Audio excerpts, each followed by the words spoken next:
Buenas tardes. La Universidad Autónoma de Baja California, a través del Instituto de Investigaciones Culturales Museo, les da la más cordial bienvenida esta tarde a la conferencia La Antropología Jurídica Feminista contra la Pedagogía del Terror, una experiencia de investigación activista con madres de desaparecidos en Sinaloa, que en breves momentos impartirá nuestra invitada, la doctora Rosalba Ida Hernández, a quien damos una cordial bienvenida a este foro universitario. La doctora Rosalba Ida Hernández es originaria de Ensenada, Baja California, México. Es doctora en antropología por la Universidad de Stanford y actualmente es profesora investigadora titular C del Centro de Investigaciones y Estudios Superiores en Antropología Social, CIESAS, en la Ciudad de México. Su trabajo de investigación ha estado enfocado en la defensa de los derechos de las mujeres y los pueblos indígenas en América Latina. Actualmente es parte del Grupo de Investigación en Antropología Social y Forense, GIAS, trabajando el tema de fosas clandestinas y desaparición forzada en México. Sus libros más recientes son Múltiples Injusticias, Mujeres Indígenas, Ley y Luchas Políticas, publicado en inglés por la Universidad de Arizona, y Resistencias Penitenciarias, Investigación Activista en Espacios de Reclusión, que se presentará mañana en Ensenada en el Congreso Internacional de Sociología. Durante el 2003 recibió el premio Lasa Oxfam Martin Diskin Memorial Award, compartido con el Dr. Rodolfo Stavenhagen por sus aportes a la investigación socialmente comprometida, y en el 2016 obtuvo la cátedra Tinker, otorgada por la Universidad de Texas en Austin. Para dar inicio a nuestro programa, cedo la palabra a la doctora Rosalba Ida Hernández. Buenas noches a todos y a todas. Me da muchísimo gusto volver a mis tierras y agradezco en especial al doctor Everardo Garduño, que se ha convertido en los últimos años en mi principal puente y aliado, junto con el doctor Valenzuela Arce, acá en tierras norteñas. Y bueno, traigo preparada una presentación que iba combinando con un PowerPoint, pero en vista de que hay varios estudiantes de Derecho aquí, quisiera empezar dando una breve introducción a qué es lo que hacemos esos que decimos que hacemos antropología jurídica, para no dar por hecho que todos estamos en el mismo plano. Yo estoy en un posgrado, en una maestría y en un doctorado en un centro público de investigación como el Colegio de la Frontera Norte, que tiene un área de especialización en antropología jurídica. E históricamente dentro de la antropología surge esta línea para analizar sobre todo los sistemas jurídicos, y desde los orígenes de la antropología, dicen que agarre el micrófono, desde los orígenes de la antropología, interesaba mucho conocer cómo resolvían los conflictos, sobre todo pueblos indígenas, en el marco del proyecto colonial.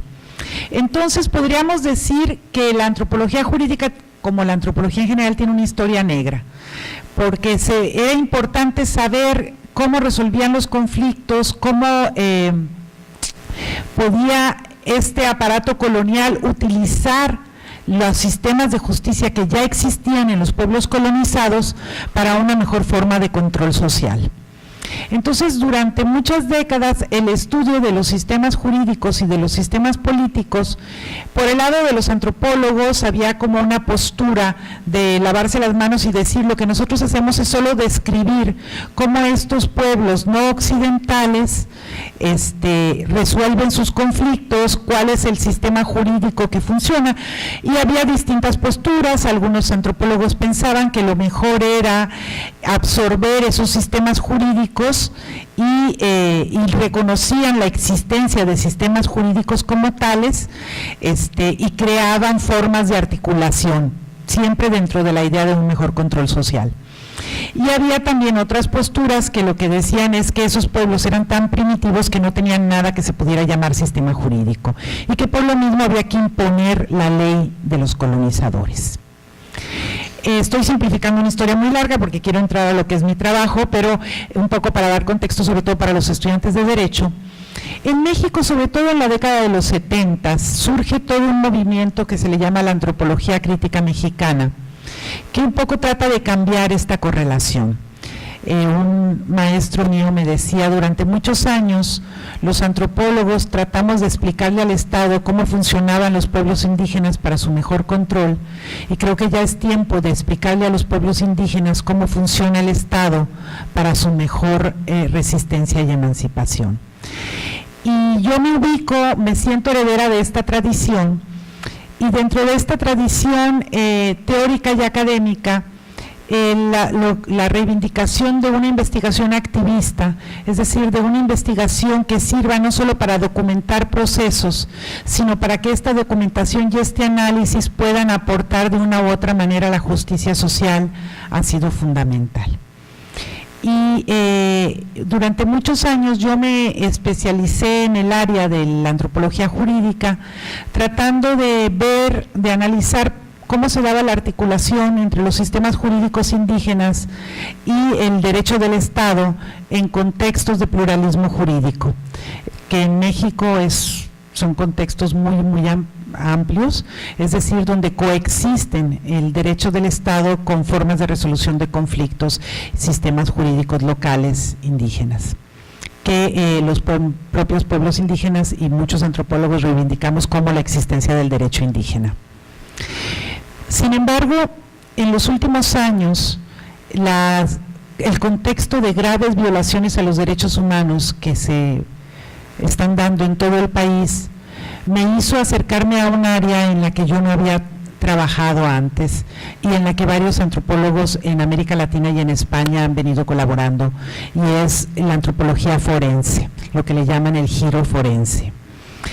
Y este proceso se dio sobre todo a partir de un incidente que casualmente se relaciona con el día de hoy. Hoy se celebran los 4 años de la desaparición de los 43 estudiantes de Ayotzinapa. Ahorita están mis compañeras de mi equipo de investigación y de mi equipo forense marchando con los padres de Ayotzinapa, me acaban de mandar varias fotos. Y este contexto volvió cada vez más urgente el hecho de que quienes estudiamos la justicia, el derecho y la impunidad, pusiéramos nuestro conocimiento al servicio de quienes están reclamando urgentemente el acceso a la justicia.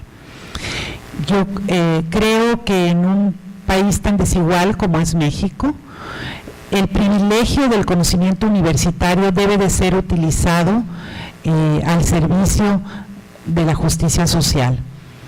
Que producir libros para que se queden en bibliotecas y que sirvan para hacer carreras académicas y enriquecer cada vez más el acervo bibliotecario y que no salgan de la caja de cristal, pues es una irresponsabilidad ética.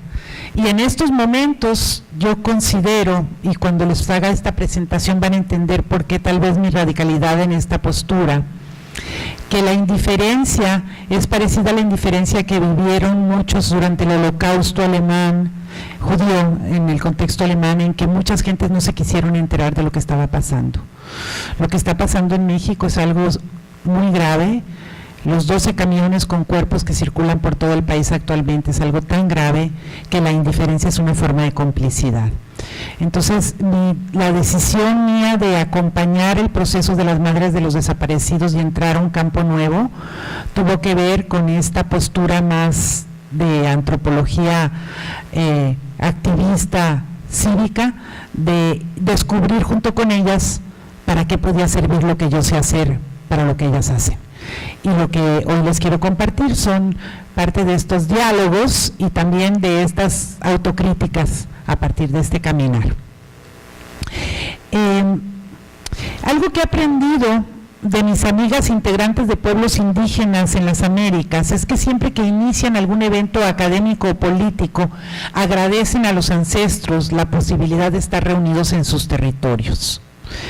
En nuestro caso, quiero iniciar esta conferencia ofreciendo mis respetos a todos los muertos y a los desaparecidos, hombres y mujeres, así como a sus familias, cuyas historias y experiencias inspiran nuestro trabajo académico. Esta presentación es parte de lo que algunos llaman la vida académica de los cuerpos exhumados, Y considero que si los análisis que hoy comparto con ustedes no contribuyen de una forma u otra a redignificar su memoria y acceder a algún tipo de justicia para ellos y para sus familias, nuestras voces terminarán siendo parte de las múltiples violencias epistémicas que se están ejerciendo sobre esos cuerpos. Por violencias epistémicas me refiero a la manera en que el conocimiento puede violentar también la dignidad de las personas. Creo que una preocupación que hoy nos convoca, más allá de compartir mis hallazgos, es crear puentes, alianzas y sensibilizar ante la problemática de la desaparición forzada y la impunidad a mis paisanos bajacalifornianos, con la esperanza de contribuir a la articulación de esfuerzos contra la pedagogía del terror que se ha globalizado y que nuestros trabajos pretenden no solo documentar, sino contrarrestar desde un análisis crítico y una investigación comprometida. Las reflexiones que hoy quiero compartir con ustedes son producto de un trabajo de investigación colaborativa que hemos venido realizando con un grupo de académicas jóvenes que decidimos formar un equipo de investigación que se llama el Grupo de Investigación en Antropología Social y Forense, trabajando con familiares de desaparecidos en distintas regiones del país. El próximo mes de noviembre, otras de las integrantes de nuestro equipo, la doctora Carolina Robledo, va a estar también con ustedes, imagino, dando continuidad a algunas de las reflexiones que hoy iniciamos. Específicamente hoy quisiera hablarles de la experiencia de las Buscadoras del Fuerte, una organización de madres de desaparecidos que ante la incapacidad del Estado mexicano se han dado a la tarea de buscar los restos humanos de sus familiares en fosas clandestinas. En el estado de Sinaloa, en el norte de México, desde el 2014, un grupo de madres conocidas como las buscadoras o también las rastreadoras del fuerte salen con picos y palas a buscar a sus hijos e hijas desaparecidos. A la fecha han encontrado 122 cuerpos y han restituido a sus familias 110 de ellos. Este grupo de mujeres se ha convertido en un referente ético en la región, documentando más de 400 casos de desaparecidos del 2010 al 2018, tan solo en el norte de Sinaloa. Ahí los podemos ver, es la parte en los municipios de Ahome, El Fuerte, Choix, Guasave, sobre todo.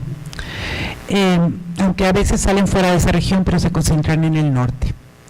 Los datos reportados por las buscadoras son parte de la numeralia del terror de la sociedad mexicana, en donde la llamada guerra contra el narco ha dejado más de 100,000 muertos y más de 37,000 desaparecidos solo en los últimos 10 años.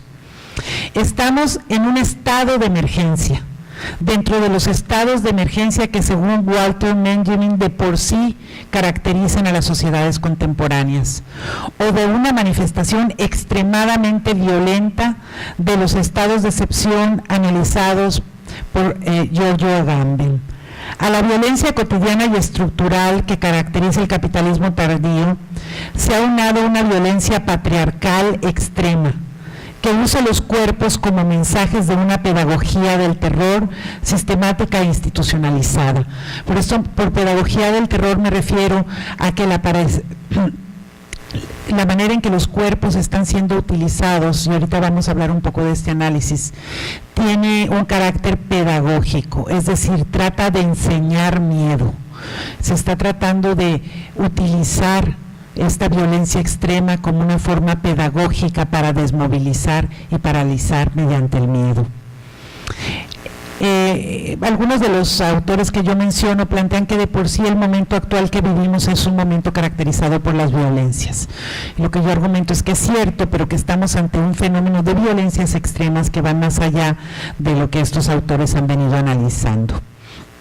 El asesinato de 6 personas y la desaparición forzada de 43 estudiantes en la Escuela Normal Isidoro Burgos en Ayotzinapa, precisamente el día de hoy, como les comentaba, representó un parteaguas que movió a la sociedad, lo que movió las conciencias de la sociedad mexicana y traspasó las fronteras nacionales. Muchos de nosotros, no sé cómo se viviría en Baja California, pero muchos de nosotros tomamos conciencia de la dimensión de la desaparición a partir del evento de Ayotzinapa. La búsqueda de los 43 estudiantes movilizó no solo a sus familias y a las organizaciones de derechos humanos, sino a miles de personas que tomaron las calles con la consigna que pintaron con veladoras los estudiantes universitarios que decía: fue el Estado. Ante la hipótesis de que los estudiantes habían sido asesinados e incinerados en un basurero, se inició una búsqueda de restos humanos que, aunque no posibilitó encontrar los cuerpos de los 43, sí permitió descubrir más de 150 cuerpos enterrados en fosas clandestinas en la zona de desaparición de Guerrero. Esto desató a nivel nacional un proceso de búsqueda ciudadana de dimensiones inusitadas. O sea, cuando se sabía que apareció otra fosa, pero no son los 43, otra fosa, no, pero no son los 43. Las madres que tenían hijos desaparecidos y que se habían mantenido en sus casas empezaron a decir: ¿y qué tal que sí es mi hijo? ¿Y qué tal? Entonces esto desató este fenómeno que ya existía, pero no en búsqueda en terreno. Y es que madres de Veracruz, Tamaulipas, Guerrero, Sinaloa empiezan a tomar picos y palas y a buscar a sus hijos en terreno. Sin perder la esperanza de encontrarlos en vida, pero reconociendo la posibilidad real de que estuvieran muertos, se dieron a la tarea de rastrear terrenos baldíos, basureros, inmediaciones de ríos, orillas de canales de riego. Se formaron colectivas de búsqueda en Guerrero, Veracruz, Sinaloa, Nuevo León, Chihuahua, Coahuila. En Baja California ya existían colectivos de familiares de desaparecidos, pero no de búsqueda en terreno. Las noticias del hallazgo de fosas clandestinas por parte de estos colectivos empezaron a aparecer en la prensa. Según un informe de la Comisión Nacional de Derechos Humanos, del 2007 al 2016 se localizaron oficialmente 855 fosas clandestinas con más de 2,000 cadáveres. Este dato es considerado como un subregistro. Su número siguió creciendo en los últimos 2 años. Estamos hablando solo de los datos oficiales. Meses después del evento de Ayotzinapa, las madres del municipio del Fuerte y Ahome, en el norteño estado de Sinaloa, iniciaron sus búsquedas en terreno, aún sin la atención mediática que tendrían los colectivos años después. Mirna Medina,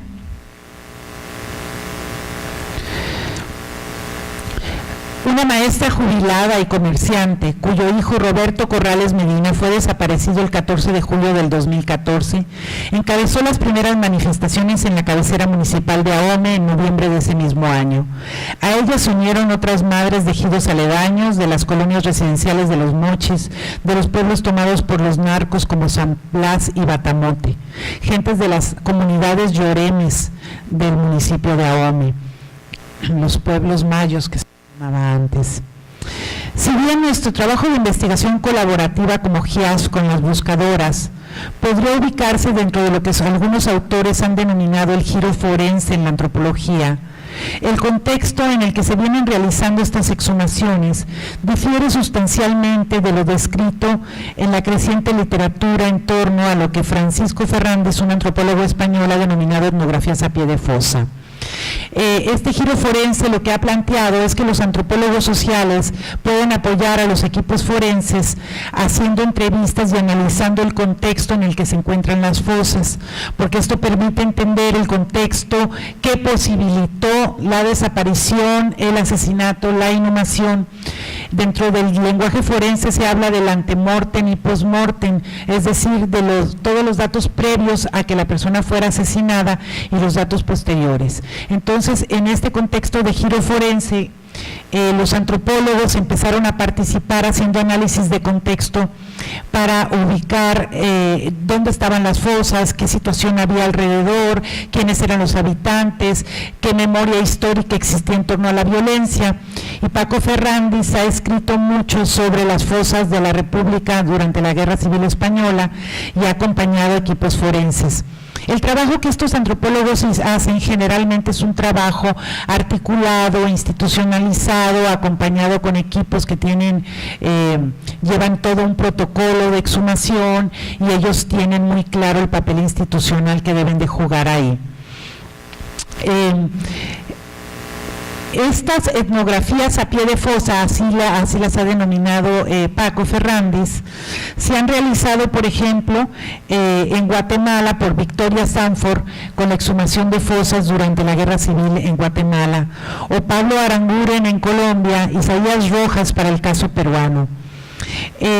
O los desenterramientos de la violencia del pasado que pueden contribuir a la memoria histórica, como el caso de Francisco Ferrandis o Silvia Dutrenit, que ha trabajado en las fosas de la Guerra Sucia para México. Sin embargo, lo que nosotras veníamos a hacer no tenía ninguna relación por lo descrito en estos trabajos. Estos eran, en nuestro caso se trataba de exhumaciones hechas por las mismas madres, que no buscaban encontrar culpables o judicializar los casos. Como ellas mismas lo señalan, su objetivo es encontrar a sus tesoros y darle sepultura digna. Esto lo hacen no en el marco de una escenografía científica forense, ni con una amplia cobertura mediática, como nos describen desde una etnografía muy detallada los trabajos que cité anteriormente, sino en el marco de contextos de violencia, en donde los perpetradores siguen actuando con libertad y muchas veces continúan ocupando puestos de servidores públicos en los cuerpos de seguridad locales en donde se llevan a cabo las exhumaciones. Las especificidades de este caso nos llevan a repensar las limitaciones de la lucha jurídica que varias de nosotras veníamos reivindicando desde una antropología jurídica feminista, forzándonos a explorar las epistemologías locales en torno a la justicia y la reparación. El uso emancipatorio del derecho, este es un concepto que desarrolla un sociólogo jurídico portugués que se llama Boaventura de Sousa Santos, que habla de la importancia de hacer un uso emancipatorio del derecho. Si no conocen su trabajo, los estudiantes de derecho les recomiendo mucho que busquen el trabajo de Boaventura, porque él es un trabajo muy esperanzador de lo que el derecho sí puede hacer. Y yo me ubicaba dentro de esta línea. Sin embargo, a partir del trabajo con las madres de los desaparecidos en contextos de impunidad, planteo que el derecho parece estar llegando a sus límites en contexto donde el crimen organizado funciona desde las instituciones mismas del Estado. En Sinaloa, como en otras regiones de México, el problema no es solo la impunidad y la ineficacia del sistema de seguridad y justicia, sino el hecho de que la violencia emane de las mismas instituciones que deberían de proteger a la ciudadanía. En este sentido, también resulta necesario reflexionar sobre el papel que juegan las madres de los desaparecidos para desestabilizar y reproducir los mecanismos de la pedagogía del terror y las estrategias de lo que Isaías Rojas llama la necrogubernamentalidad. Este es un concepto que él retoma de el sociólogo francés Michel Foucault, y este peruano dice: no se trata solo de administrar y tratar de utilizar el poder de las instituciones para controlar la vida, sino también para controlar la muerte. Y habla de necrogubernamentalidad refiriéndose a la manera en que el Estado se apropia de los cuerpos y controla los cuerpos que merecen un entierro digno y los que no merecen ese entierro, y están circulando en 12 camiones en este momento mientras yo hablo por el país. La antropología jurídica feminista ha venido explorando cómo se construyen distintos sentidos de justicia en contextos de diversidad cultural. Sus herramientas metodológicas nos pueden dar algunas pistas de cómo analizar los saberes y prácticas de las madres de los desaparecidos desde perspectivas no positivistas y limitadas, que se permitan reconocer distintas maneras de ser y de estar en el mundo, y también distintas maneras de imaginar una justicia no solo restaurativa, sino una justicia reparadora. Y este es un tema que nosotras como GIAS queremos poner en el debate político ahora que se está hablando mucho de los foros de pacificación y de la justicia restaurativa. Creemos que tenemos que escuchar a los actores sociales que tienen conocimientos propios que no han sido validados en torno a cómo imaginan y qué quieren como justicia reparadora. Compartir una ventana etnográfica a un día de búsqueda de las rastreadoras nos permitirá entender cómo este colectivo de madres, desde prácticas y discursos contradictorios, no quiero idealizarlas como un bastión de resistencia, son también discursos que a veces reproducen visiones del poder, han contribuido a construir comunidad en un contexto donde el tejido social se encuentra desgarrado por la violencia armada.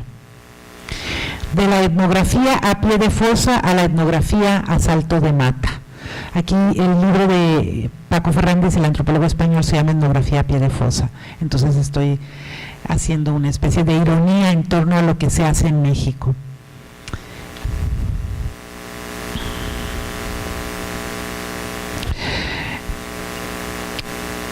El 5 de febrero del 2017, las buscadoras convocaron a una búsqueda dominical más. Como todos los miércoles y todos los domingos, desde hace 4 años, se reúnen a las 7 de la mañana en el pequeño local que han rentado en una plaza comercial en el centro de la ciudad de Los Mochis. Mi colega Carolina Robledo y yo hemos sido invitadas a acompañar la búsqueda. El día anterior realizamos un taller sobre memoria en el que iniciamos la sistematización de la historia del grupo y sus hallazgos como parte de un proyecto más amplio de colaboración. Allí estamos en parte de ese taller. En ese taller primero cumplió 2 funciones.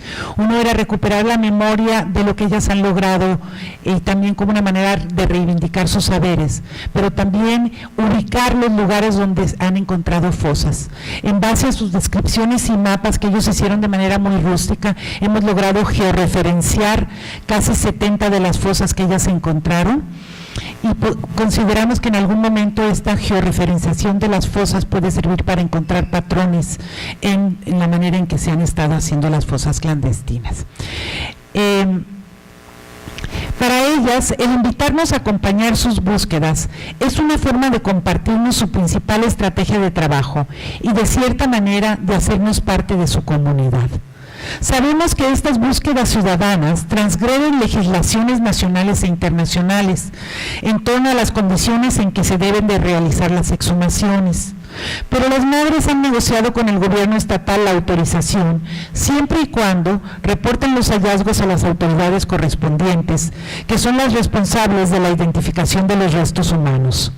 Este acuerdo informal puede ser leído desde varias perspectivas. Por un lado, como un logro político de la capacidad de negociación de la líder de la organización, pero también como una estrategia de legitimación y simulación de las instituciones del Estado que presentan los hallazgos de las buscadoras como resultados propios.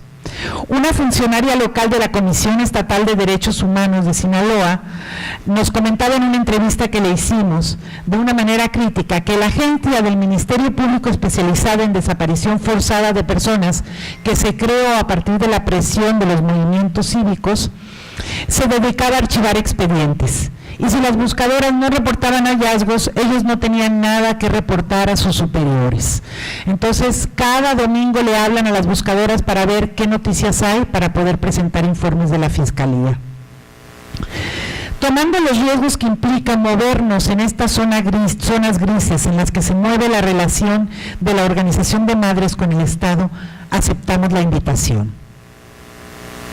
Bueno, aquí estos son algunos de los mapas que ellas estaban haciendo en el taller de memoria, y aquí estamos preparándonos para la salida. La compañera de la cachucha morada es Carolina Robledo, yo estoy de este lado. Mirna Medina es la de negro, que es la dirigente de la organización, la coordinadora de la organización. Las integrantes del grupo llegan puntuales. La mayoría porta una camiseta con la foto de su hijo grabada. Algunas usan una camiseta café de manga larga que Mirna, su líder, les regaló con la consigna en la espalda: te buscaré hasta encontrarte. Unas cuantas ya encontraron a sus hijos y usan una camiseta verde que dice promesa cumplida. Desde que conocí por primera vez a las buscadoras, me reconocí en sus estilos culturales, en su forma abierta de hablar, en el tono alto de sus voces, en el sentido del humor alburero que salpica sus conversaciones. Después de casi 2 décadas de trabajar con pueblos mayas en el sur de México, regresaba por primera vez a mis raíces. Mis abuelos habían salido del fuerte en los años 30 del siglo pasado y negaban su identidad yoreme, en respuesta al racismo que permea a la sociedad mexicana. Identifico en sus discursos los localismos que usaba mi madre y no puedo evitar siempre sentirme rodeada de mis tías, de mis abuelas, de mis matriarcas. Entre las buscadoras hay mujeres lloremes, hay mujeres mestizas, urbanas y rurales, analfabetas y profesoras de primaria, amas de casa y comerciantes. Pero la mayoría viene de familias de escasos recursos, con poca escolarización, y este espacio organizativo es el primero en el que participan en su vida. Su formación se ha dado a pasos agigantados y no solo se han apropiado de los discursos de derechos humanos, sino que se han convertido en investigadoras forenses autodidactas. Han aprendido un nuevo lenguaje especializado sobre pruebas genéticas, ADN, exhumaciones, antemortem, postmortem. Estoy lista para realizar mi primera etnografía a pie de fosa. Me subo a la camioneta destartalada en la que cabemos unas 15 amontonadas en 2 cabinas y en la caja de atrás. Aparte va otra camioneta menos vieja con otras 8 mujeres. Son pocas las veces que las acompañan 1 o 2 esposos. Esta vez, Ricardo, el esposo de Mirna, es el que maneja uno de los 2 carros. Es solo el conductor asignado y no tiene ninguna participación ni en la planeación ni en la búsqueda. Todas saben que tengo una lesión en rodilla y me cuidan con el mismo cariño con el que cuidan a Manqui, la más grande del grupo que sufrió un accidente cerebral y que camina con dificultad. Aquí está en una de las camisetas, te buscaré hasta encontrar.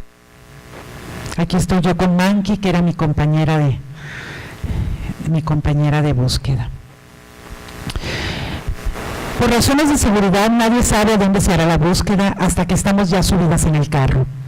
Esta vez iremos a las inmediaciones del pueblo de San Blas, en unos pastizales cercanos a la comunidad de Buenavista, en donde unos campesinos encontraron algunos huesos humanos cuando salieron a buscar leña. Muchas veces son los campesinos de la zona los que hablan para dar pistas, siempre con miedo, pidiendo anonimato.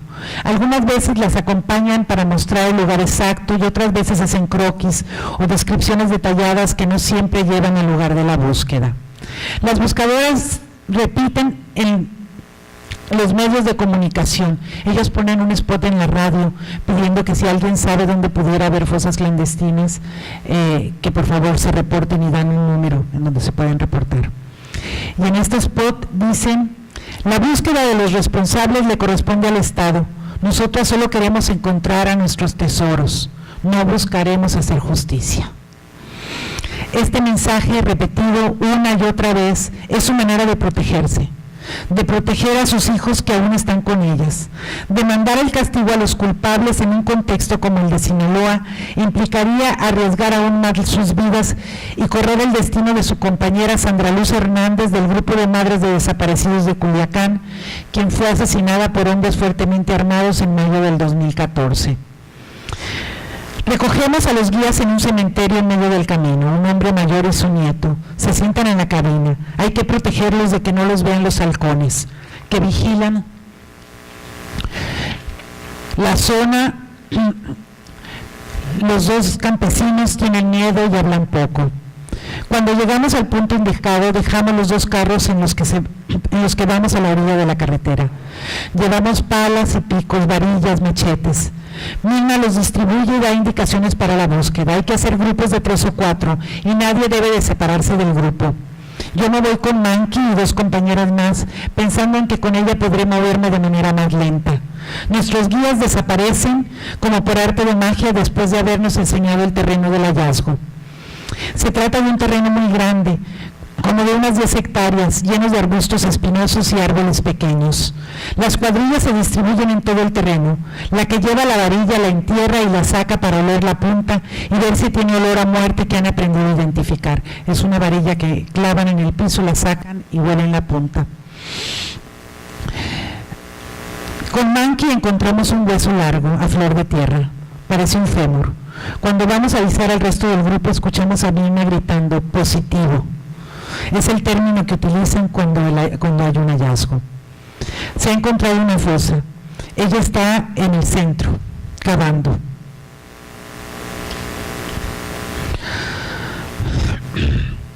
y las demás van llegando y hacen un círculo a su alrededor. Ella asigna a las que deben de ayudarle.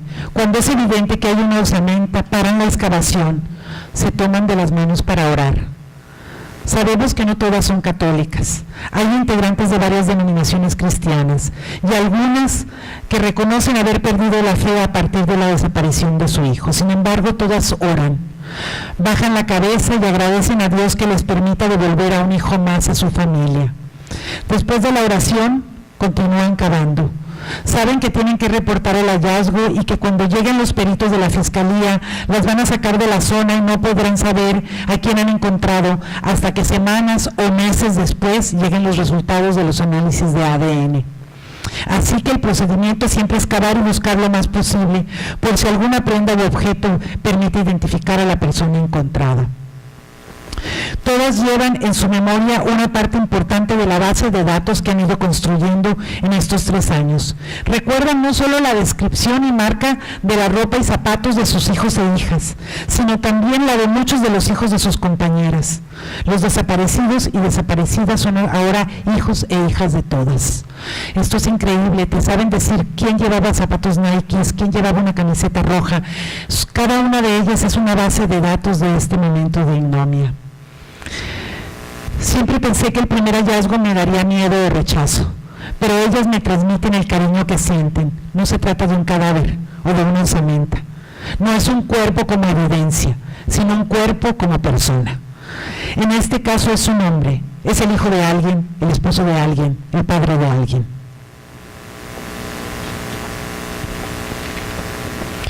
Ellas le hablan con cariño, en primera persona. Las estrategias de deshumanización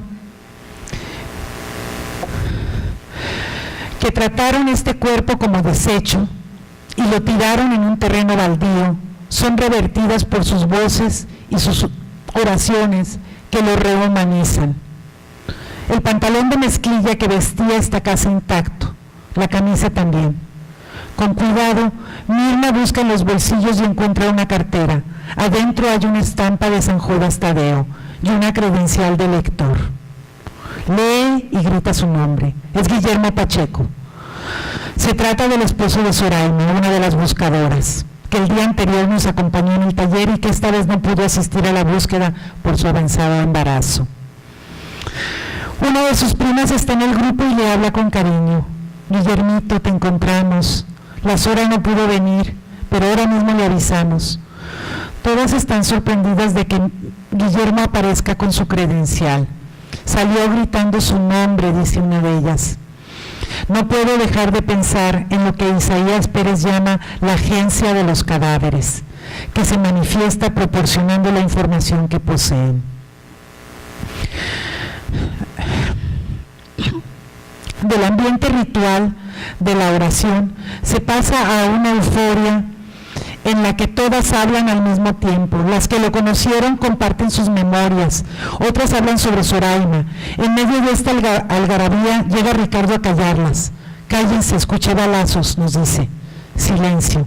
Todas se callan y entonces escuchamos de nuevo el sonido estridente que a mí me suena como los cohetes de mi pueblo y ellas identifican como una ráfaga de cuernos de chivo, una de las armas de alto poder que usan los narcos en la zona.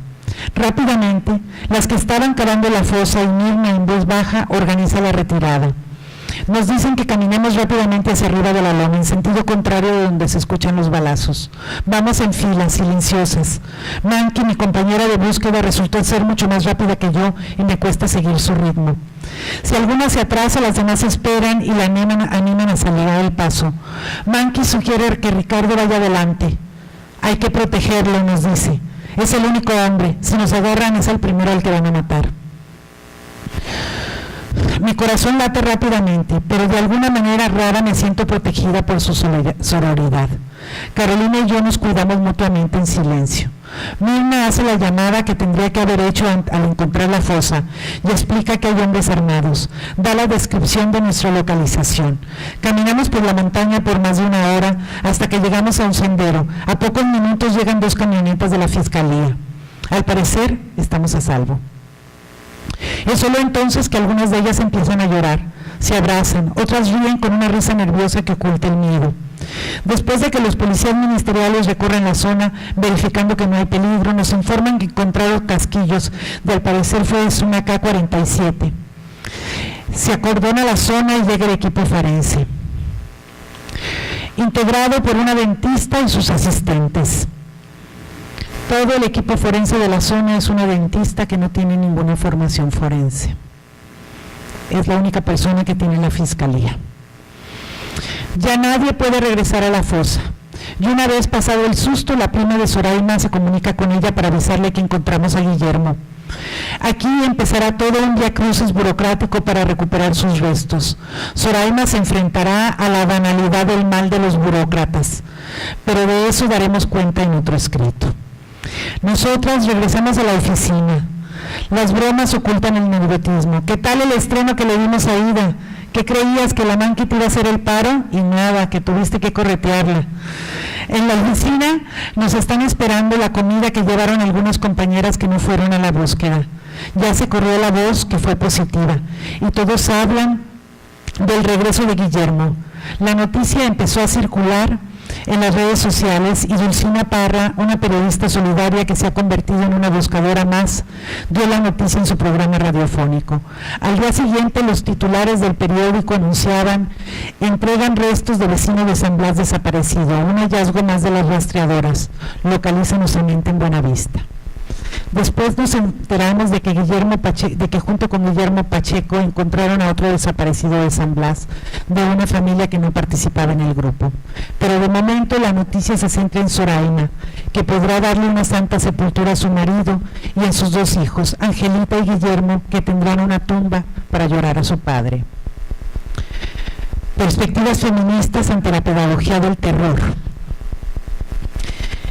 Desde una perspectiva feminista, varios analistas hemos planteado que la violencia extrema que se está viviendo en el país no puede entenderse sin analizar la construcción de identidades masculinas hiperviolentas que ante la precarización del mercado laboral han hecho de su capacidad de violencia una mercancía muy demandada en el mercado global de las drogas. Estas masculinidades hacen uso de una pedagogía del terror que se ha instalado en México, destruyendo, mutilando y desapareciendo cuerpos que han sido construidos como desechables, enviando así un mensaje de terror que va dirigido a todos y a todas. En otro escrito yo planteo que es importante meter el eje de las geografías racializadas para analizar dónde aparecen estos cuerpos y qué tipos de cuerpos son los que aparecen. La mayor parte de cuerpos que aparecen en estas fosas son cuerpos de hombres y mujeres jóvenes, pobres, morenos, en geografías racializadas y pobres.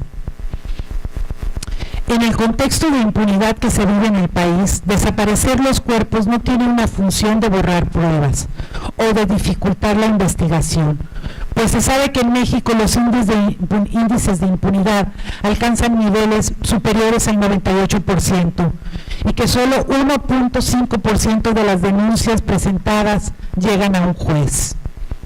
En este contexto, ¿cómo leer los hallazgos de las buscadoras? ¿Cuál es la epistemología corpórea que portan los cuerpos encontrados? Es decir, ¿qué nos quieren decir estos cuerpos? Si no están borrando pruebas, ¿para qué los desaparecen? ¿Por qué no los dejan tirados donde los matan? ¿Develan verdades o silencian responsabilidades? ¿Es cada hallazgo una contribución a la pedagogía del terror o una denuncia de impunidad y la continuidad de la violencia? Estas preguntas me las planteo porque podríamos pensar que lo que las buscadoras hacen cuando encuentran y registran estos cuerpos es una forma de denuncia, pero también si no se lleva ningún culpable ante la ley, se podría pensar que también esto contribuye a la pedagogía del terror, a contribuir a plantear el miedo en estos contextos. Antes que nada hay que decir que las voces de las buscadoras son tan diversas como sus historias personales y la acumulación de violencias que han sufrido. Hay algunas que se atreven a confrontar los silenciamientos y responsabilizan al Estado no solo por la impunidad, sino por su participación directa en la violencia, denunciando en eventos públicos su complicidad. Este es el caso de Felicitas Hernández, madre de Juan Carlos, un joven desaparecido por la Policía Municipal, que ha sido analizado en un escrito que está por publicarse por Carolina Robledo. El nombre del comandante Gerardo Amarillas es mencionado una y otra vez en sus testimonios. También el de la profesora Rosaelia Vázquez, madre de Román Alberto, desaparecido por policías municipales bajo el mando del comandante Amarillas, siendo el único caso por el que se ha llevado a un proceso penal a los responsables y que ha resultado en la detención de 3 efectivos policíacos que han sido condenados a 28 años y 9 meses de prisión. Es hasta ahorita el único caso sentenciado por desaparición forzada en el país. Sentenciado, hay detenidos pero no hay sentenciados, en un país de 37,000 desaparecidos.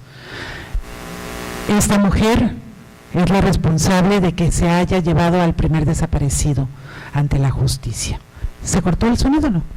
¿No? Okay. Hay otras que prefieren negociar con el Estado sin denunciar sus responsabilidades. En el pedir está el dar, repite Mirna Medina para explicar su relación con las autoridades locales. Las buscadoras tienen un discurso polifónico.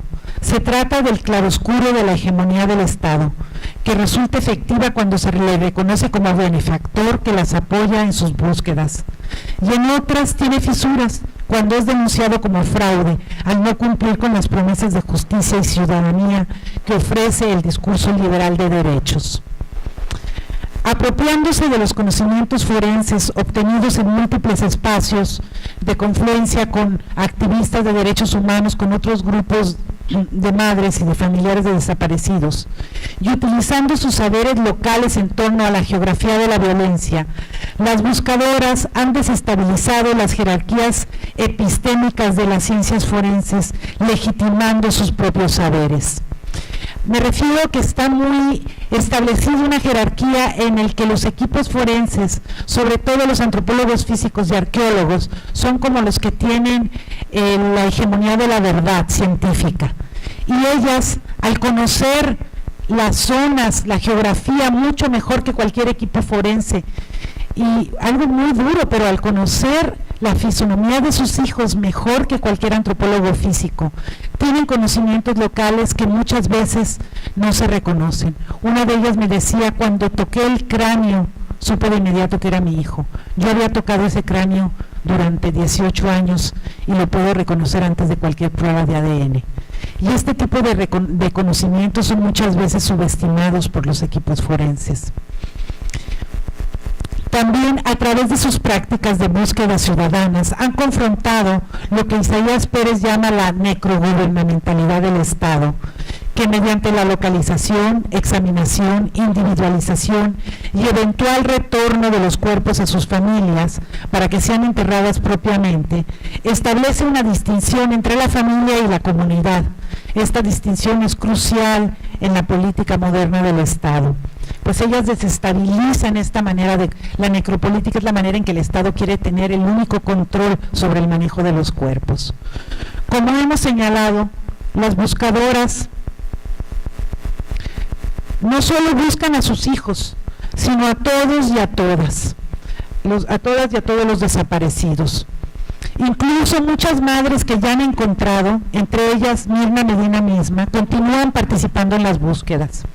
Al considerar a todos los cuerpos que encuentran como personas y no como restos humanos, y al adoptarlos como propios, rompen la privatización de los muertos y refuerzan el sentido de comunidad.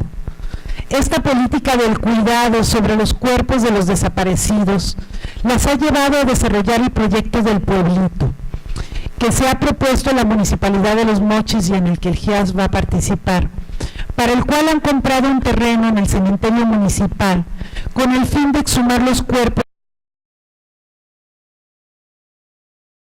de la fosa común y hacer pruebas de ADN a todos los cuerpos no identificados, para después cruzar esta información con su base de datos. Aquellos que no se logra identificar serán adoptados como hijos y cuidados por ellas en el pueblito, en donde se enterrarán de nuevo hasta que sus verdaderas madres aparezcan y los reclamen. Esto hace un contraste fuertísimo con el desprecio hacia los cuerpos que estamos viendo en las fosas de Tetelcingo, de Jojutla o en los camiones que están circulando actualmente en el país.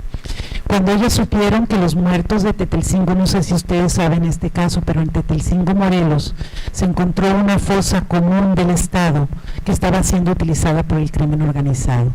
Es decir, estaba bajo la custodia de la Fiscalía, pero estaban siendo tirados cuerpos torturados, amarrados.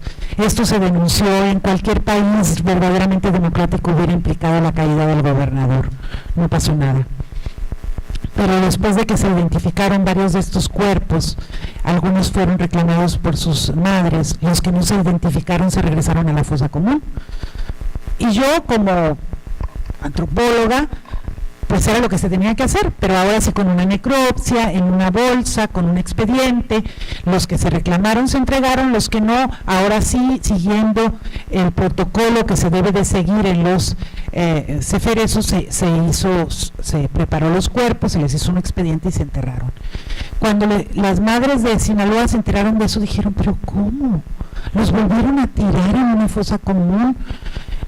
¿Cómo hicieron eso? ¿Y quién los va a cuidar? Y fue a partir de Tetelcingo que compraron el terreno del pueblito y decidieron que cada uno va a adoptar un muerto y lo va a cuidar y les va a llevar flores y le va a orar hasta que su madre lo reclame. Otra de las características de la necrogubernamentalidad descritas por Pérez Rojas se relaciona con el territorio y la memoria. Según este autor, las exhumaciones de fosas y la participación de equipos forenses en todo el territorio que antes fue territorio de guerra es una estrategia estatal de recuperar el control geográfico y controlar las formas que toma la memoria que viaja con los cuerpos exhumados.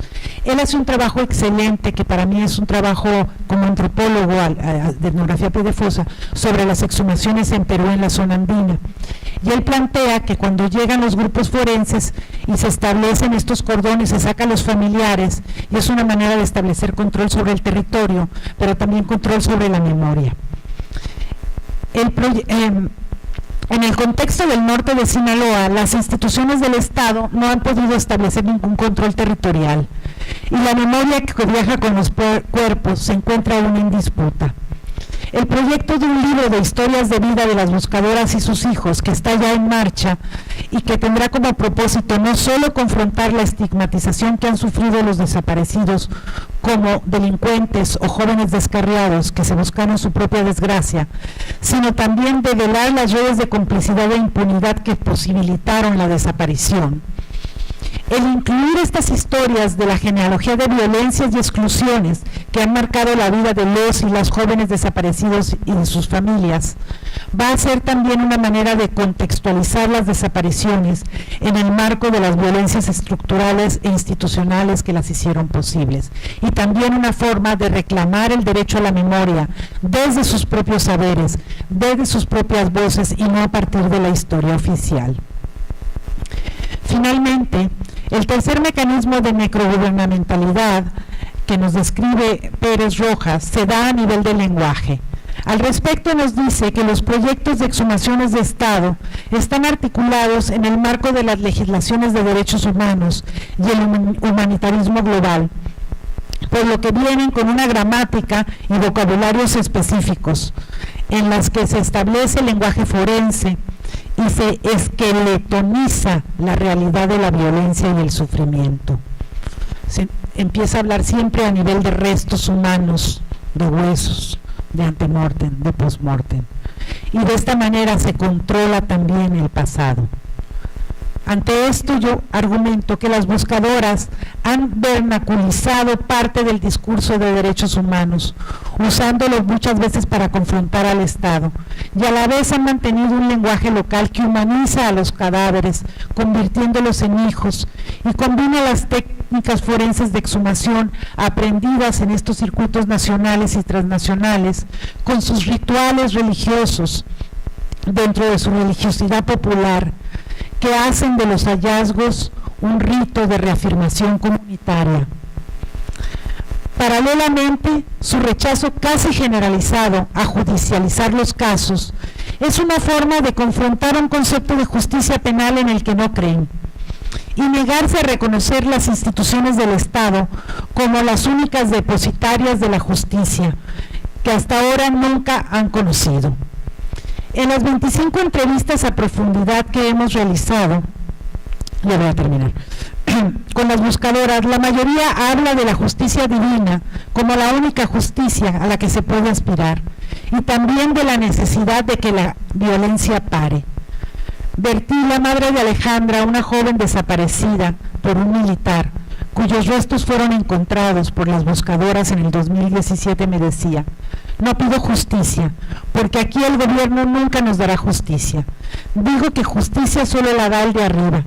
Él va a poner las cosas en su lugar, Él va a poner los medios para que me llegue la paz y la tranquilidad. Pero más bien yo pediría que se acabe todo esto, que ya no haya madres como Manqui, como Mirna, como Zoraima.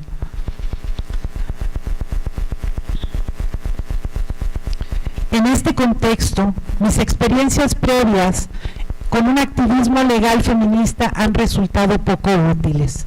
Cuando la prioridad de las buscadoras es encontrar a sus hijos y darles nombre y rostro a los desaparecidos e intentar cerrar el ciclo del duelo dándoles una sepultura digna a sus familiares. Mi perspectiva de litigio estratégico se queda limitada ante sus deseos.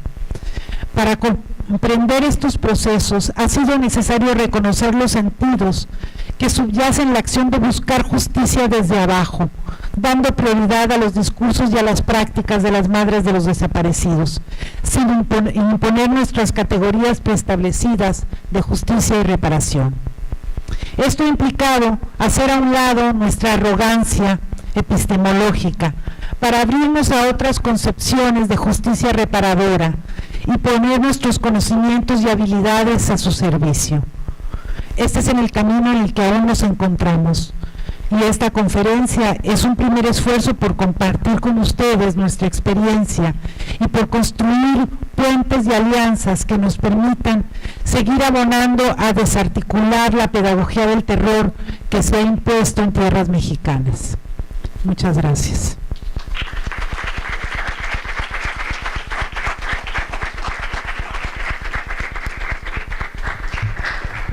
En este momento se abre un espacio para preguntas y comentarios. Si alguien tiene alguna duda, le vamos a acercar el micrófono nada más. Yo les pediría que si antes de hacer la pregunta se pueden presentar también, para si son estudiantes, si son activistas, si son de este programa, para tener una idea del público.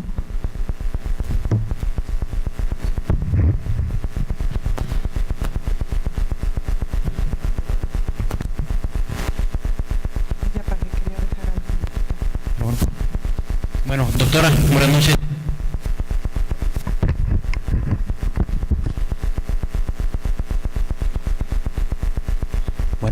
Doctora, buenas noches. Mi nombre es Moisés Núñez, soy estudiante de la Facultad de Derecho, voy en primer semestre. Me surgió un cuestionamiento debido o de derivaciones de las investigaciones de las madres buscadoras. Se han creado supuestos sobre las desapariciones de sus hijos, que tengan algún vínculo con el narcotráfico, hablando del contexto, ¿no? de la parte de Sinaloa, que tengan algún vínculo con el narcotráfico, que se hayan negado a ceder alguna tierra, que se hayan negado a colaborar con ellos, algún supuesto que se haya creado. Mira, parte de lo que estamos haciendo nosotras ya como trabajo más concreto, porque es una investigación colaborativa, estamos ayudándoles a sistematizar su base de datos. Ellas tienen 600 casos documentados en cuadernos de esos de espiral, a mano, etcétera, etcétera, y les ayudamos con apoyo de un equipo de la Ibero que estaba trabajando también el tema, a tratar de buscar una forma de sistematización y también la georreferenciación de las fosas. Paralelamente, llevamos ahorita, ya vamos como por 35 entrevistas, cada una de aproximadamente entre 4 y 5 horas, solo de las buscadoras más activas, para el libro de historias de vida que estamos haciendo con ellas. Y si tú me preguntas cuáles son los patrones que hemos encontrado en constantes, yo te diría la impunidad. Porque hay casos tan diversos como, ¿qué te diré? Como el de Alejandra, la hija de Bertila, que le rentó un departamento a un militar y le hizo un hoyo en la pared para meter un aire acondicionado. El militar llegó y le dijo, óyeme, ¿por qué me tumbaste la pared sin pedir autorización? Y ella le dijo, te voy a dejar el aire acondicionado cuando me vaya. Le dijo, no quiero 10,000 pesos, no, pues no los tengo. Se agarraron de palabras, el militar va y le busca, bueno, un detalle que no es menor para el análisis después es que Alejandra es lesbiana y trabaja en seguridad y tiene una presencia muy varonil y lo confrontó, ¿no? No le pegó ni nada, lo confrontó y le dijo, no te voy a dar nada. Y el militar va con la mamá, con Alejandra, y le dice, convertila, quiero que me des los 10,000 pesos porque me hicieron ese hoyo. La mamá se los da y cuando se los da, la mamá consigue dinero, le da una parte, la hija va y le reclama, se hacen de palabras y al día siguiente Alejandra desaparece. Cuando ella llega con el Ministerio Público le cuenta el incidente y el Ministerio Público le dice a ella, por su seguridad y por la mía, no le repita a nadie esta historia. Entonces los casos van desde ese hasta el caso de Mirna Medina, que le pidieron derecho de piso. Él vendía de auto, partes de auto, de esos que te arreglan, que te ponen, cambian el parabrisas y así, y le pidieron derechos de piso y él no lo quiso pagar y después desapareció. ¿Qué te diré? El policía de tránsito que para a unos muchachos y porque van tomados y les pide mordida y no se lo quieren dar y los muchachos escapan, él los persigue y desaparece. Entonces el marco es muy diverso. Lo que hemos encontrado es un marco muy fuerte de impunidad, una presencia muy fuerte de armas, lo cual hace que estas masculinidades hiperviolentas puedan ejercer su violencia de una manera mucho más radical y con un marco de complicidad muy fuerte, ¿no? Entonces, parte de lo que nosotras, junto con las buscadoras, queremos hacer con el libro de historias de vida es mostrar esta diversidad, ¿no? Otro fenómeno que es también muy común en la zona Lloreme y también en la zona Tarahumara, porque trabajamos en varias zonas, es que se están llevando a los jóvenes para la pizca y antes los regresaban y ahora no los regresan. Ahora muchas veces esos cuerpos sirven para marcar territorio, para señalar, es lo mismo que hacen con los migrantes, ¿no? Pero si de la manera más irónica me preguntaras por qué los desaparecen, yo te diría porque se puede, ¿no? Porque el caso de los jóvenes de Ayotzinapa despertó tanta indignación, entre otras cosas, yo creo, porque eran estudiantes, porque venían de un contexto muy politizado en la que sus padres no se quedaron callados, pero muchos jóvenes pobres de zonas marginales desaparecen y no pasa nada, ¿no? Y bueno.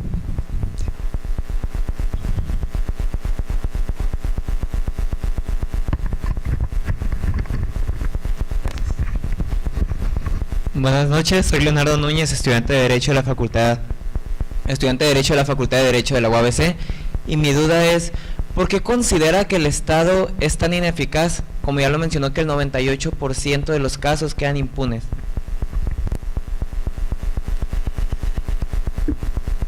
Bueno, es una buena pregunta. Yo creo que la pregunta más fácil podría ser una pregunta de carácter de carácter técnico, de decir que las instituciones no funcionan porque no tienen la capacitación. Hay una parte de eso, pero hay una parte en este momento histórico, no lo digo no general, el momento histórico que esperemos que cambie, vamos a ver qué pasa en enero, de un nivel de complicidad tan fuerte con las instituciones del Estado, que va desde las fuerzas de seguridad hasta el Ministerio Público, en el que es estas famosas comisiones de la verdad de las que se habla ahora, que se está proponiendo, que se cree que el día de hoy se hizo el compromiso con los padres de Ayotzinapa, pues tienen que cumplir, entre otra función, la de limpiar el Estado, ¿no? Esto pasó en Italia y fue un caso muy exitoso y implicó cómo las redes del narcotráfico, no solo han infiltrado al Estado, sino que se han construido narcoestados. Entonces yo creo que ha tenido mucho que ver con eso. Y pues en ese sentido yo creo que a ustedes como generación les va a tocar buscar una transformación institucional desde otros valores éticos, ¿no? Yo creo que esto es a nivel estructural, de cómo se ha infiltrado esto. Hay otro nivel que yo estoy empezando a trabajar y que me mueve mucho, y tiene que ver con, bueno, pero ¿quiénes son los perpetradores, ¿no? ¿Cómo hemos llegado a ese nivel de deshumanización tan fuerte, ¿no? Que esa capacidad de ejercer violencia nos implica también una crisis ético-moral. Y yo creo, digo de una manera así como muy simplista, pero como una primera aproximación, que estamos en un momento en el que la juventud se ve bombardeada por medios de comunicación en los que te dicen que para ser alguien en el mundo tienes que tener un iPhone, tener un iPad, tener un carro, tener formas de consumo que se exacerban todo el tiempo, y este bombardeo se da paralelamente a una precarización del mercado laboral en donde pues no hay posibilidades de consumir, y sobre todo la idea del hombre proveedor, de las masculinidades que tienen que poder dar todo eso, cuando el mercado no te permite ser proveedor, ¿no? Cuando no hay posibilidad de insertarse, sobre todo en los sectores más marginales, y al mismo tiempo que se da eso, hay una mercancía que es muy valorada, que es la violencia. Entonces estos jóvenes que no tienen posibilidad de estudiar, sí tienen posibilidad de vender su capacidad de violencia en un mercado global en el que las armas y la violencia cada vez más se han exacerbado. Entonces, yo de una manera muy pesimista diría que estamos en un momento de un retroceso civilizatorio que ha ido acompañado de estas formas de violencia. Yo creo que no podemos separar esta violencia extrema de estas formas de capitalismo depredador que nos están promoviendo, formas de consumo cada vez más intensificado y formas de desigualdad y de profundización de la desigualdad cada vez más terribles, ¿no? Y que la combinación de todos estos elementos pues ha construido estas masculinidades hiperviolentas que embonan en este mercado global de armas y drogas en el que estamos planteando, ¿no? Entonces, en ese sentido, yo tengo dilemas. Hay muchos cursos de capacitación para fiscalías, y a nosotros como GIAS, como Grupo Forense, nos han invitado a varios de estos cursos, y es una situación muy difícil mientras no se haga realmente esta reestructuración de las instituciones con una comisión de la verdad, porque ¿cómo entras a darle un curso a un ministerio público que las buscadoras te dicen que trabaja con el narco? Entonces tú no quieres involucrarte en un aparato que está tan involucrado en las redes del crimen organizado, ¿no? Sin embargo, pues hay mucho optimismo por parte de ellas. Mirna Medina estuvo en una reunión con López Obrador y ahora los papás de Ayotzinapa. Yo soy un poco más escéptica con respecto a lo que se pueda lograr, pero bueno, por lo pronto se cree que se va a hacer una comisión de la verdad, que no solo para el caso Ayotzinapa, sino para tratar de desestructurar estas redes criminales que están infiltradas en las instituciones del Estado.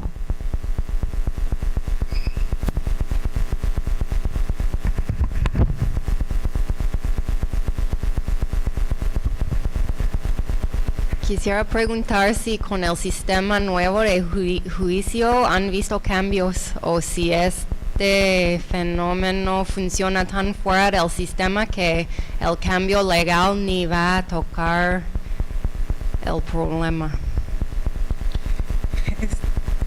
Pues yo creo que tú misma diste la respuesta. Yo creo que en estos casos concretos, pues ellas no les hace ninguna diferencia los juicios orales ni nada, porque no están queriendo llevar a ningún espacio a los perpetradores, porque hay mucho miedo, ¿no?, de poder acusarlos. Sin embargo, a nivel más amplio, yo tengo un estudiante doctoral que está analizando ahorita lo que está pasando en el caso de los pueblos indígenas con los espacios de juicios orales, que se creía que iban a ser espacios de mayor acceso a la justicia, porque iban a estar menos burocratizados. Y pues lo que ha encontrado es algo que ya se había documentado por la antropología jurídica en los Alternative Dispute Resolution, ADR, en Estados Unidos, y es que pues estas desigualdades que marcan a la sociedad se llevan al espacio del juicio oral. Entonces el racismo, la diferencia de género, si estás teniendo un litigio de un señor indígena monolingüe que lo está tratando de despojar un finquero que maneja el sistema legal, que maneja mucho más el lenguaje, que etcétera, etcétera, y los pones a los dos en un espacio donde la oralidad es muy importante y no llevas traductores porque siguen sin llevar traductores, pues entonces las desigualdades se van a reproducir en el espacio de la oralidad, ¿no? Yo creo que sí desburocratiza, pero no ha creado lo mucho que esperábamos que iba a crear, ¿no?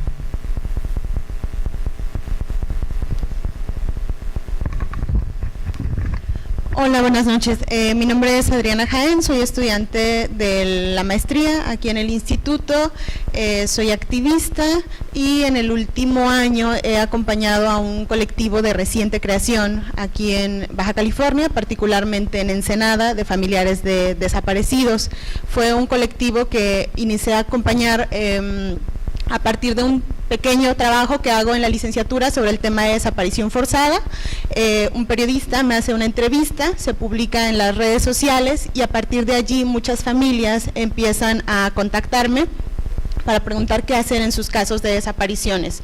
Y bueno, inició un proceso de contacto con varias familias que cada vez se van haciendo más, ¿no? O sea, primero una familia y esta le cuenta a otra y esta le cuenta a otra, hasta que finalmente, bueno, se constituye hace unos días un colectivo que ha iniciado este proceso organizativo con mucho miedo, y bueno, la pregunta sería un poco a partir de la experiencia que tú has vivido con las rastreadoras, ¿qué hacer? Porque en lo que nos encontramos ahora es que muchas de estas familias tienen información muy concreta sobre hallazgos de fosas clandestinas, pero tienen mucho miedo, ¿no? Y entonces ahorita están en una situación en la que ya no pueden seguir callando, pero tampoco quieren ir a dar parte a las autoridades por lo que implica, ¿no? Entonces no sé un poco ahí cómo trabajar esta parte, porque de repente, bueno, yo les acompaño en lo que puedo, pero yo tampoco sé mucho sobre el tema, más que lo que he podido aprender a partir pues digamos del espacio universitario,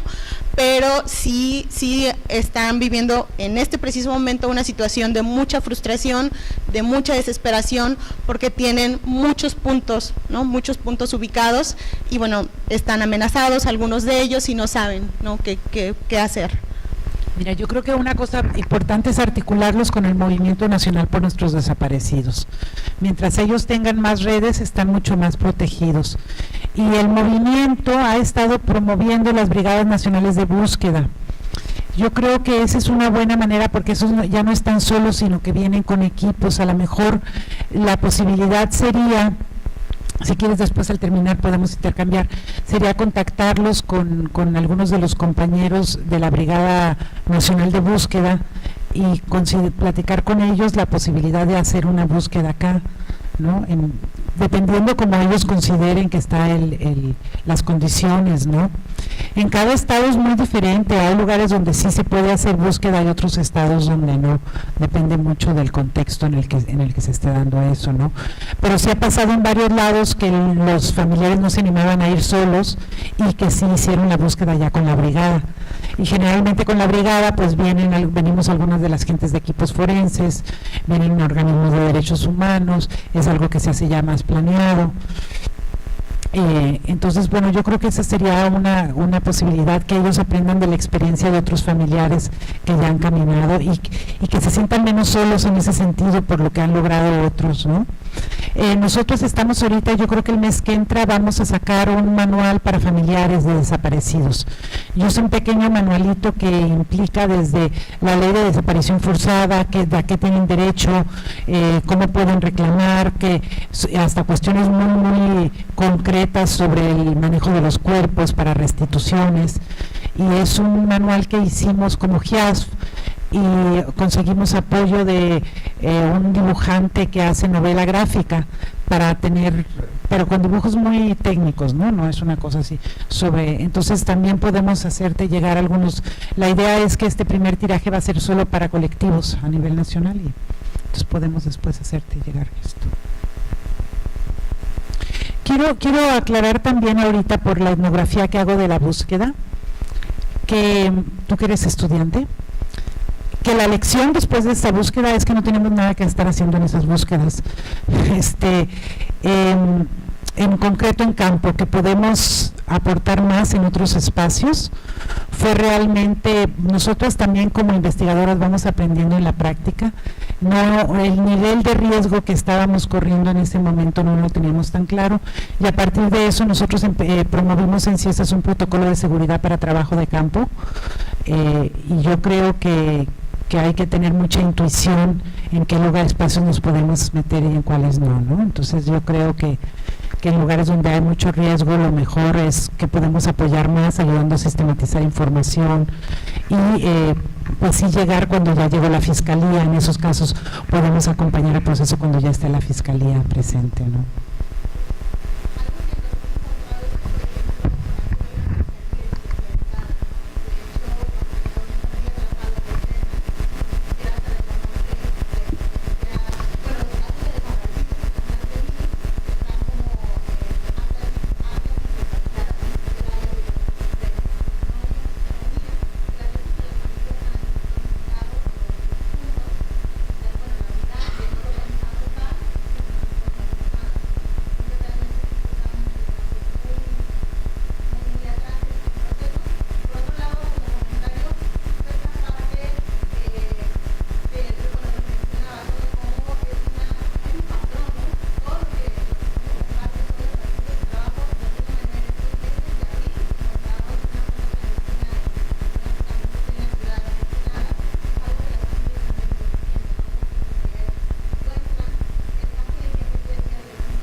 Bueno, yo soy de Ensenada y me interesaría muchísimo, podemos platicar después a ver qué se puede hacer.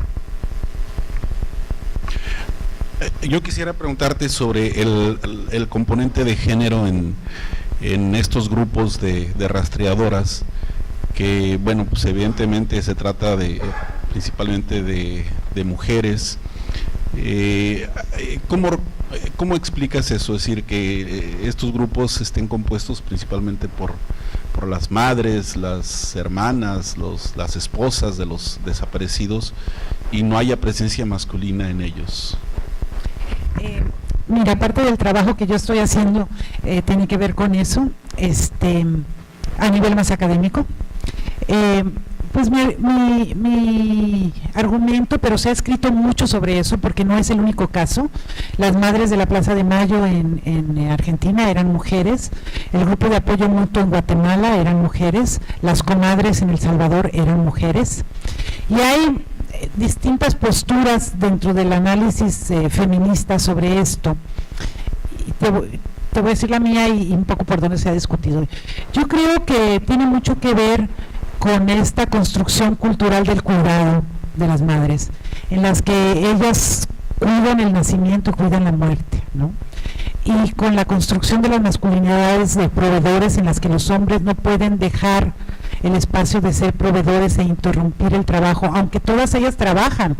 Y es lo mismo que se repite con la doble jornada, ¿no? Parecería que no, que siempre se dice, bueno, es que ellas se encargan de la comida porque son las que están en la casa, y después cuando averiguas, pues también están en la casa y también trabajan, y también ellas buscan y también trabajan.